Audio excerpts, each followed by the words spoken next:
Shalom. கர்த்தருடைய நாமம் மகிமைப்படுவதாக.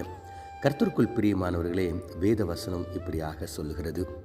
அவர் தம்முடைய பரிசுத்தவான்கள் யாவருக்கும் தம்மை சேர்ந்த ஜனமாகிய இஸ்ரவேல் புத்திரருக்கு கொண்டாட்டமாக தம்முடைய ஜனத்திற்கு ஒரு கொம்பை உயர்த்தினார். சங்கீதம் 148:14. கர்த்தருக்குள் பிரியமானவர்களே, நாம் வாசிக்க கேட்ட இந்த வேத வசனம் மிகவும் ஆழமான அழகான சத்தியத்தை நமக்கு கற்றுக் கொடுக்கிறது. விசேஷமாக இந்த 148வது சங்கீதத்தினுடைய ஆரம்ப பகுதியை நாம் தியானிக்கும் போது, அல்லேலுயா, வானங்களில் உள்ளவைகளை கர்த்தரை துதியுங்கள், உன்னதங்களில் அவரை துதியுங்கள், அவருடைய தூதர்கள் நீங்கள் யாவரும் அவரை துதியுங்கள், அவருடைய சேனைகள் நீங்கள் யாவரும் கர்த்தரை துதியுங்கள், சூரியனே சந்திரனே நீங்கள் எல்லாரும் கர்த்தரை துதியுங்கள், சகல நட்சத்திரங்களே வானாதி வானங்களே அவரை துதியுங்கள், ஆழ்கடலில் இருக்கிற எல்லாருமே நீங்கள் கர்த்தரை துதியுங்கள் என்று அவருடைய படைப்புகளாகிய சிருஷ்டிப்பாகிய நீங்கள் எல்லாரும் கர்த்தரை துதியுங்கள் என்று இந்த வேத வசனம் சொல்லுகிறது.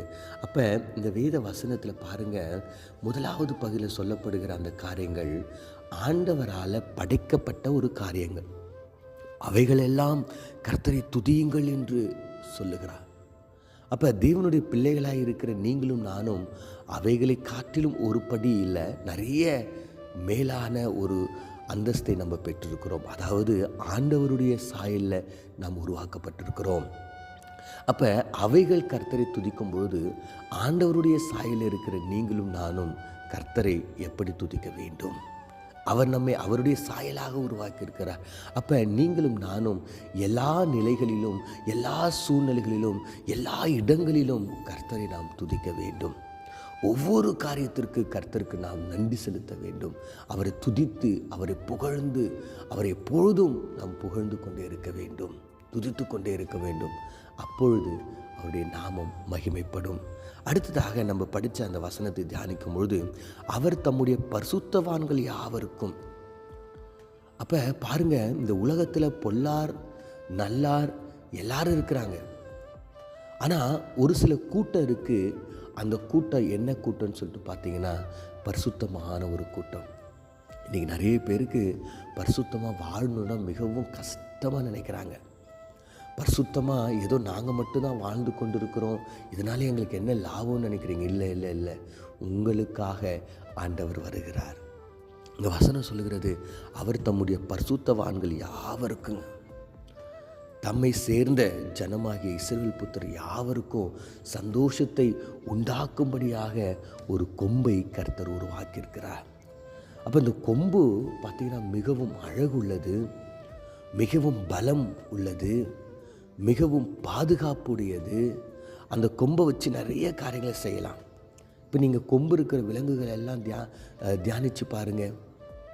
வேதவசனம் சொல்லுகிறது, காண்டாமிருகத்துக்கு கொம்புக்கு ஒத்த பலத்தை நான் உங்களுக்கு தருவேன் என்று சொல்லுகிறார். சின்ன கொம்பாக இருந்தாலும் அது மிகவும் பலம் உள்ளது. அந்த கொம்பில் நிறைய மருத்துவ குணங்கள் உள்ளது. மான் கொம்பை பாருங்கள், அது எவ்வளவு அழகாக இருக்கிறது. அதுக்கு அழகு, பாதுகாப்பு. ஆடு மாடு, ஏனனுடைய தந்தம், இப்படி அநேக கொம்புகள் உள்ள ஜீவன்களை நம்ம எடுத்து பார்க்கும்போது அந்த கொம்புகள் அவைகளுக்கு பாதுகாப்பாயும் அவைகளுக்கு அது நன்மையை கொடுக்கின்ற காரியமாகவும் பலம் உள்ளதாய் அழகு உள்ளதாய் இருக்கிறது. அப்போ கர்த்தர் சொல்லுகிறார், என்னை சேர்ந்து கொண்ட எனக்காக பரிசுத்தமாய் இருக்கிற என்னுடைய பிள்ளைகளுக்கு நான் ஒரு கொம்பை உண்டாக்குவேன்.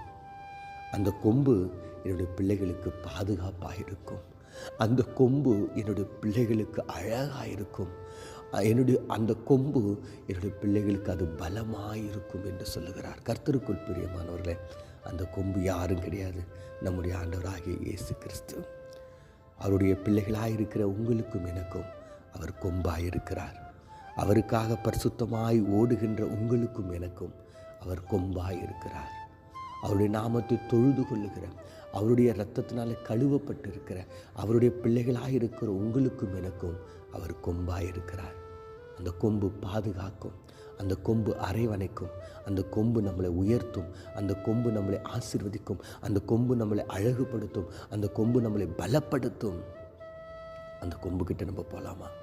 கண்களை மூடி நாம் ஜெபிப்போம்.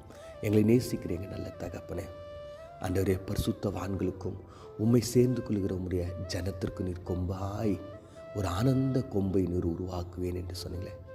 எங்களுக்காக நீர் கொம்பாய் இருக்கிறதுக்காய் உமக்கு நன்றி ஆண்டவரே. ஆண்டவரே, நாங்கள் பரிசுத்தமாய் வாழ உதவி செய்யுங்க. கஷ்டங்கள் நஷ்டங்கள் மத்தியில் நிற்க உதவி செய்யுங்க. இந்த உலகத்தில் ஆண்டவரே, இன்னார் இன்னார் இன்னார் மகன் என்று சொல்லப்படுகிறத காட்டிலும் உம்முடைய ஜனம் என்று சொல்லப்பட அதற்கேற்ற ஒரு சாட்சியுள்ள வாழ்க்கை வாழ உதவி செய்யுங்க. எப்பொழுதும் உம்மை துதிக்கிற பிள்ளைகளாய், எப்பொழுதும் உம்மை ஆராதிக்கிற பிள்ளைகளாய் எங்களை உயர்த்தும்படியாய் இயேசு மூலம் ஜெபிக்கிறோம் நல்ல பிதாவே, ஆமென்.